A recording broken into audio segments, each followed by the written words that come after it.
अभी आप auto expo पे आए और वहां पे देखा कि ऑटो एक्सपो में इस बार इलेक्ट्रिक व्हीकल ज्यादा हैं और आइस कंबशन इंजन्स जो हैं उनके मॉडल्स कम आ रहे हैं। तो जो आपका एक तरीके से विजन था कि ग्रीन फ्यूल्स की तरफ बढ़ना है, क्या आपको लगता है कि वाकई में अब आखिरकार वो एक हकीकत बन रही है?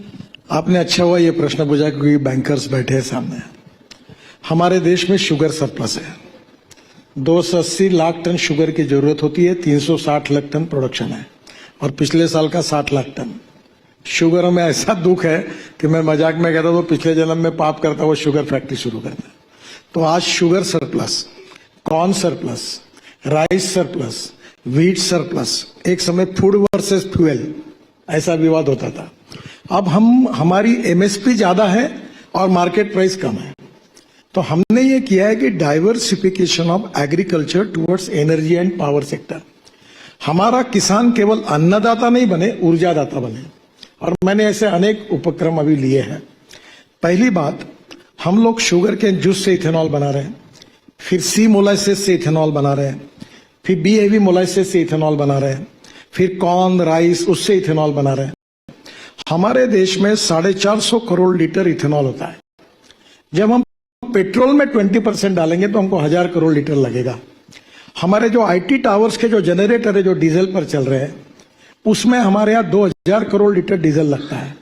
और अभी मैंने ही ऐसे एक बार मेरे ध्यान में आया कि रशिया में इथेनॉल का माइलेज और पेट्रोल का माइलेज सेम हो, क्योंकि 1 litre of petrol equal to 1 litre 300 ml of ethanol. तो मैंने टेक्नोलॉजी रशियन साइंटिस्ट को बुलाया और पेट्रोलियम मिनिस्टर, इंडियन ऑयल के चेयरमैन वैद्य साहब और राम कुमार जो है उनको प्रेजेंटेशन दिया। तो सब होने के बाद उन्होंने कहा कि idea is very fantastic but it seems to be it is very difficult. तो मैंने फिर हिंदी में उनको कहा कि गाजर की, उनके सामने बोल रहा था, गाजर की पुंगी है, बच गई तो बजाओ नहीं तो खा लो। वो 3 महीने के बाद प्रूव हो गया। अब इथेनॉल का माइलेज और पेट्रोल का सेम है। इथेनॉल का रेट 60 रुपए, पेट्रोल का 120 रुपए। अब टोयोटो की गाड़ी मेरे पास है और अब टोयोटो पूरी मॉल, जो कैम्ब्री करके गाड़ी थी जो पेट्रोल में जाकर 40% बिजली तैयार करती थी, वो अब 100% इथेनॉल पर चलेगी और बिजली तैयार करेगी। यानी पेट्रोल का भाव 25 रुपए जो आता है उस हिसाब से एवरेज मिलेगा। अब मर्सिडीज, बीएमडब्ल्यू सब फ्लेक्स इंजन ला रहे हैं। अभी बजाज, टीवीएस और हीरो इन्होंने, और होंडा, इन्होंने उनकी मोटरसाइकिल, स्कूटर फ्लेक्स इंजन में बनाई इथेनॉल पर। अब हमारे देश में इथेनॉल एग्रीकल्चर में बनेगा, उसके कारण हमारा एग्रीकल्चर का ग्रोथ रेट केवल 12% है। 22 से 24% मैन्युफैक्चरिंग सेक्टर का है और 52 से 54% सर्विस सेक्टर का है। इथेनॉल ये जो फ्यूल है, सीएनजी, जैसे भी परली है, इंडियन ऑयल ने पानीपत में प्रोजेक्ट डाला है 1 लाख लीटर इथेनॉल और 150 टन बायोबिटुमिन। अब मैं एक सेंट्रल रिसर्च ऑर्गेनाइजेशन और अपने सीएसआर ने मुझे प्रेजेंट दिया, मैं उसको पॉपुलर कर रहा हूं कि परली जलाने से दिल्ली में आपको मालूम है पोल्यूशन हो रहा है बर्निंग करने से। अब परली से 70% बायोबिटुमिन, जिसमें 8 फीचर्स ऐसे हैं जो पेट्रोलियम बिटुमिन से अच्छा है, और 30% बायोचार यानी कोल जो ऑर्गेनिक कार्बन है जो एग्रीकल्चर के लिए उपयोगी है। अब मुझे बताइए, देश में 80 लाख टन बिटुमिन लगता है, 50 लाख टन बिटुमिन रिफाइनरी देती है, 30 लाख टन हम इंपोर्ट करते हैं। अब ये ट्रैक्टर मोल्डेड यूनिट अगर हरियाणा, पंजाब के हर गांव में लग गया और बायोबिटुमिन तैयार होगा तो वैसे मैं तो इंडियन ऑयल को बोला कि पूरा हम खरीद लेंगे, तो 30 लाख टन का इंपोर्ट बचेगा, यहां रोजगार निर्माण होगा, एग्रीकल्चर में परचेसिंग पावर बढ़ेगी और इन्वायरमेंट का प्रॉब्लम सॉल्व होगा। Import substitute, cost effective, pollution free और इंडिजिनियस।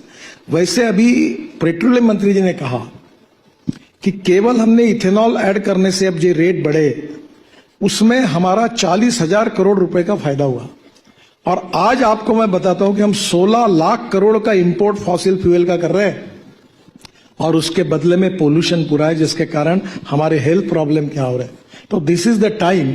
अभी 5 ton of parali is giving 1 ton of bio CNG and bio LNG. और मैंने कल ही ऑटो एक्सपो का उद्घाटन किया, आप जरूर उसको जाओ। Electric car, flex engine, scooters सब आ गया।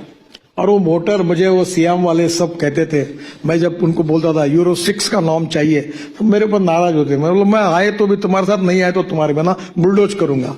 अब कल उन्होंने पूरा ग्रीन एनर्जी का पैवेलियन बनाया था। मुझे इतनी खुशी हुई कि वो दिन अब दूर नहीं है कि ये 16 लाख करोड़ का इंपोर्ट कम होगा और कम से कम 7 से 8 लाख करोड़ अगर एग्रीकल्चर सेक्टर में जाएंगी तो ये 12% एग्रीकल्चर ग्रोथ रेट अगर 18 से 20% में गएगा तो आत्मनिर्भर भारत का प्रधानमंत्री का सपना पूरा होगा। तो import substitute cost effective pollution for indigenous ये अब सक्सेस स्टोरी बन रही है। दूसरी बात ग्रीन हाइड्रोजन की है, वो भी बहुत इंपॉर्टेंट है। जो पेट्रोलियम से बनता है वो ब्राउन हाइड्रोजन, जो कोल से बनता है वो ब्लैक हाइड्रोजन, और जो ग्रीन हाइड्रोजन है वो 3 है। और सरकार ने 20,000 करोड़ हाइड्रोजन मिशन के लिए रखे हैं। अब जैसे पानी से मैंने अभी आपको उल्लेख किया था कि मथुरा में मैंने हाइब्रिड एन्युटी में ATMLD स्लज को त्रिवेणी इंजीनियरिंग ने लिया है और वो प्रोजेक्ट सक्सेसफुल हो गया। 20 करोड़ इंडियन ऑयल वो पानी खरीदता है और वो हाइब्रिड एन्युटी में सक्सेस हुआ। तो अभी रूफटॉप सोलर, क्योंकि पानी से जब बनाएंगे तो हमें बिजली 70% लगती है, तो रूफटॉप सोलर में बिजली की कॉस्ट कम है। और इलेक्ट्रोलाइजर में India is number 1 in the world in manufacturing of electrolyser. हम 90% एक बंगलोर की कंपनी है, पूरा एक्सपोर्ट करती है। और इलेक्ट्रोलाइजर से ये करेंगे, ये हाइड्रोजन की कॉस्ट थोड़ी ज्यादा आ रही है। फिर इसके साथ जो बायोमास है या ऑर्गेनिक वेस्ट है कारपोरेशन की, म्यूनिसिपल वेस्ट, ये बायोडाइजेस्टर में डाल के मीथेन निकालकर फिर हाइड्रोजन निकलता है। तीसरा जो मैंने एक 4 दिन पहले बंगलोर में देखा, Indian institute of science Bangalore में, उन्होंने बायोमास से ग्रीन हाइड्रोजन बनाया। मेरा जो एक्सपेक्टेशन है कि हमारा ग्रीन हाइड्रोजन 100 रुपए किलो मिले। अगर 100 रुपए किलो अगर ग्रीन हाइड्रोजन होगा तो 1 लीटर में वो 450, 1 किलो में 150 किलोमीटर चलता है। मेरे पास ग्रीन हाइड्रोजन की कार है टोयोटो की, उसका नाम है मिराई। मिराई मीन्स भविष्य। दिल्ली आओ, मैं एक बार घुमाऊंगा, मर्सिडीज से अच्छे इफेक्ट्स। तो ये green hydrogen is the future for the country. और हिंदुस्तान ये एनर्जी को इंपोर्ट करने वाला नहीं, तो एनर्जी को निर्यात करने वाला देश बनेगा। हमारी रेलवे, हवाई जहाज, हमारी गाड़ियां, ट्रक, बसेस, हमारा स्टील, केमिकल्स, सब उसके ऊपर चलेगी। और 10 साल में पूरा ये इंपोर्ट खत्म हो जाएगा, पोल्यूशन भी खत्म हो जाएगा। और दूसरा, एग्रीकल्चर में एकदम रिफॉर्म हो जाएगा। मैं आपको बता रहा हूं कि ये इतनी सक्सेस स्टोरी है कि गांव में, मेरी अपनी आइडिया, क्योंकि मैं जरा किसान सेंट्रिक हूं, मैं फार्मर हूं, तो मैंने कहा कि हर किसान के पास कुआं है, कुएं में पानी है, उधर रूफटॉप में एक अपना pre cooling plant, cold storage डालेगा। गवर्नमेंट की स्कीम्स है जिसमें गोडाउन करके फूड गिन रखेगा, उसी की पावर निकाल के इलेक्ट्रोलाइजर 1.25 करोड़ का है, उससे बिजली तैयार करेगा। और उसी को कॉम्प्रेस करने के लिए जो जनरेटर लगता है, मैंने किर्लोस्कर को आग्रह करके पहला जनरेटर इथेनॉल पे बनाया, मेरे घर पर है। और इथेनॉल पर 60 रुपए लीटर, डीजल 110 रुपए लीटर, वो कॉम्प्रेस करके 500 बार पर वही सामने एक गैस स्टेशन बनाएगा और ट्रक, बस में और गाड़ी में भरते जाएगा।